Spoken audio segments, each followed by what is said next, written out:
არასრულწლოვან გიორგი კახურაშვილის საქმის განხილვა თბილისის საქალაქო სასამართლოში გადაიდო.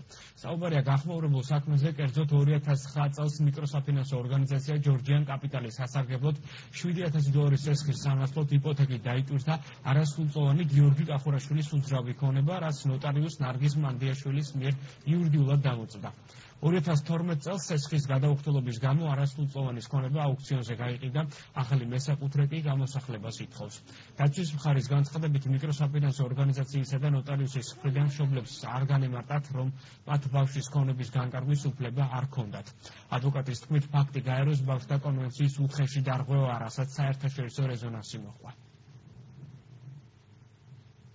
მართალია სამართლებრივი საფუძველი მთავარი სხდომის გადადების არსებობდა და არსებობს მოქმედი კანონმდებლობის შესაბამისად, თუმცა ჩვენ გვქონდა იმედი, რომ მთავარი სხდომაში გადაიზრდებოდა დღევანდელი მოსამზადებელი სხდომა და ასე სწრაფად 2 წუთში არ დასრულდებოდა სასამართლო პროცესი, რომელიც თავისი მნიშვნელობით არის საკმაოდ მაღალი ხარისხი სამოქალაქო კოდექსის შესაბამისად, ასევე სასახად მიუთითებს კოდექსი, რომ მშობლები უფლებამოსილნი არიან მართონ და გამოიყენონ საკუთარი არასრულწლოვანი შვილის ქონება და არა განკარგონ.